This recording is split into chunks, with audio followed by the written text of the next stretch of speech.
형제가 여러분 안녕하세요. 오늘은 4월 8일 월요일 꿈은 반드시 이루어집니다 라는 제목으로 창세기 42장 1절부터 8절까지를 묵상합니다. 1절 그때 야곱이 애굽에 곡식이 있음을 보고 아들들에게 이르되 너희는 어찌하여 서로 바라보고만 있느냐. 자, 하나님께서 바로에게 꿈을 주셨던 것처럼 7년 동안 풍년이 온 땅에 있었고 그 다음 7년의 풍년이 지난 다음에 정말 심할 정도로 그 풍년을 다 잊어버릴 정도의 흉년이, 기근이 그 땅 가운데 있었습니다. 그런데 하나님께서 요셉을 통해서 꿈을 해석해 주시고 바로가 요셉에게 그 모든 일을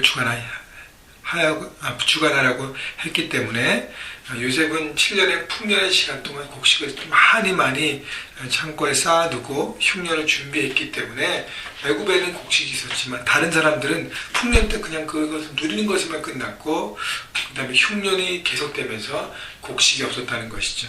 자, 그래서 야곱의 집안에도 식량이 다 떨어졌습니다. 여러분, 야곱은 부자였어요. 잘 살았습니다.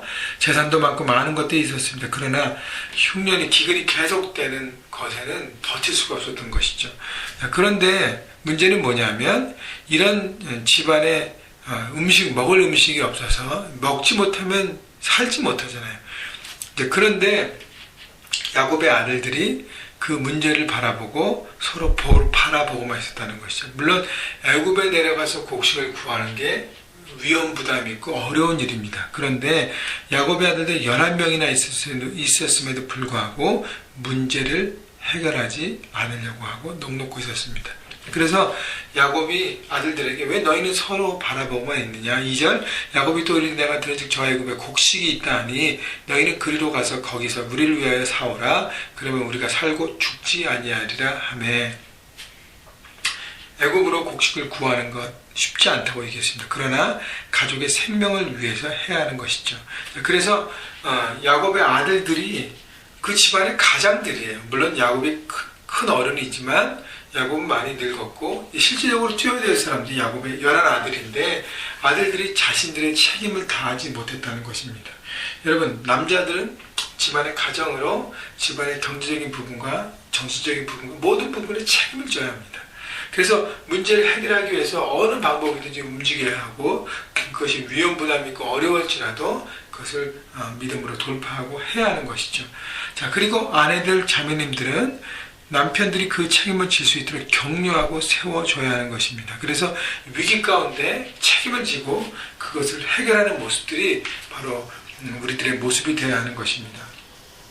자, 그렇기 때문에 문제가 있을 때 바라보고 넋놓고 정신적인 게으름에서 벗어나서 우리가 문제를 해결하고 할 때 그 모든 것들이 풀어져 가는 것입니다. 3절 요셉의 형 10사람이 애굽에서 곡식을 사려고 내려갔으나 4절 야곱이 요셉의 아우 베냐민은 그의 형들과 함께 보내지 아니하였으니 이는 그의 생각에 재난이 그에게 미칠까 두려움이었더라.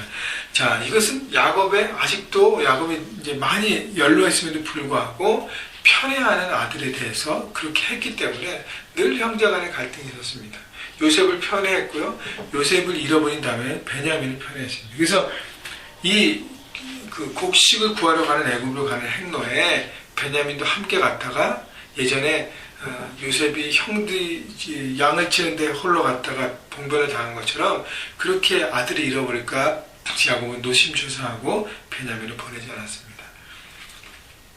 여러분, 이거는 페어런팅에서도요, 잘못된 부분인 것은 뭐냐면 똑같이 형제들을 똑같은 과정과 똑같은 삶의 모습들을 키워내야 형제 간의 갈등이 없고, 또 하나는 위기에 있을 때 책임을 가지고 그것을 해결하는 부분들을 배워야 정말 강하고 건강한 남자로 세워져 가는 것입니다. 그런데 야곱은 어떤 자기의 경험과 자기의 모든 것 때문에 베냐민에게 싸고만 돌았다는 것이죠. 그래서 야곱 집안의 어떤 이것으로 인한 문제들이 계속적으로 풀어지지 않은 것이 바로 아버지 야곱의 어떤 잘못된 생각과 판단과 행동이었다는 것입니다. 5절 이스라엘의 아들들이 양식 사러 간 중에 있으니 그 가나안 땅에 기근이 있습니다. 6절 때에 요셉이 나라의 총리로서 그 땅 모든 백성의 곡식을 팔더니 요셉의 형들이 와서 그 앞에서 땅에 엎드려 절하매 요셉이 어릴 때 꾼 꿈 그대로 이루어졌습니다. 이 꿈을 형들이 듣고 시기하고 질투해서 요셉이 저 꿈쟁이 어떻게 되나 보고자 해서 형들이 요셉을 죽이려고 했고 그 살해하는 것만 생명만은 건져줘서 구덩이에 빠뜨렸다가 다음에 종으로 팔았습니다. 자, 사람의 힘으로 하나님의 뜻을 막으랬던 요셉의 형들의 우둔함이 나오는 것이죠. 결국 하나님의 뜻은 반드시 이루어집니다. 꿈을 통해서 보여줬던 하나님의 계시, 하나님의 뜻은 반드시 이루어진다는 것이죠.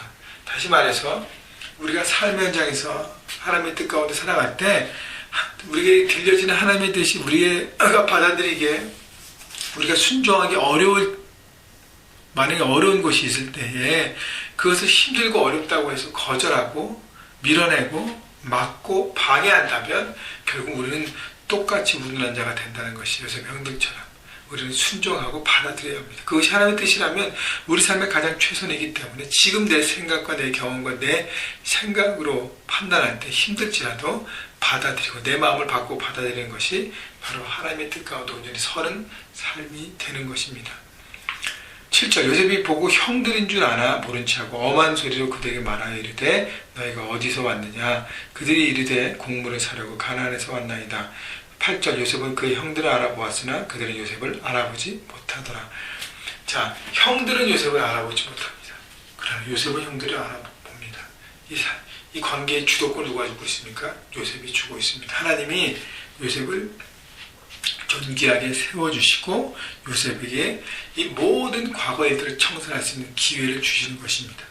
자, 근데 요셉이 모른 척하고 엄한 소리를 했다는 것은 형들의 잘못을 깨우쳐주기 위한 요셉의 큰 뜻이었습니다. 우리가 나중에 이렇게 보면 요셉이 복수하려고 응징하려고 잘못했던 형들 한번 당해봐라라고 했던 게 아니라 형들이 스스로 깨달을 수 있는 환경으로 해서 이 모든 관계를 회복해 하고 새롭게 만들려는 요셉의 큰 마음이었습니다. 여러분, 그렇기 때문에 여러분 사람에게 당한 상처를 똑같이 갚게 하는 보복은 회복되지 않습니다. 보복은 그때뿐이 또 다른 보복을 낳게 합니다. 그러나 회복을 위한 모든 과정은 우리에게 필요한 것입니다. 그래서 회복을 통해서 관계가 용서되고 서로가 풀어지고 서로가 이렇게 묶여있던 관계가 풀어지므로 서로가 상생하고 새롭게 되는 놀라운 관계가 될 것입니다. 여러분, 그래서요 여러 가지 오늘 말씀의 묵상을 통해서 포인트를 보았는데 중요한 것은 하나님의 뜻을 우리가 날마다 들어야 되고요. 그 들은 하나님의 뜻에 반드시 순종해야 되고 내 생각과 내 마음으로 막으면 안 된다는 것이고 혹시 우리의 관계 가운데 이렇게 얽혀져 있는 관계 내가 상처받은 것 때문에 힘든 관계가 있다면 하나님의 뜻 가운데 풀어질 수 있도록 여러분 큰 마음을 가질 때 그 주도권이 여러분에게 옵니다. 요셉처럼. 그럴 때 상대방의 잘못된 부분들을 지혜롭게 깨닫게 하고 그리고 그것을 풀어내서 회복되어서 더 온전한 하나님의 평강이 많은 관계가 되기를 주님의 이름으로 축복합니다. 한 주간도 살아가시면서 하나님의 뜻이 이루어지는 그 삶 현장에서 하나님 나라를 확장하시는 축복된 삶을 사시기를 주님의 이름으로 축원합니다.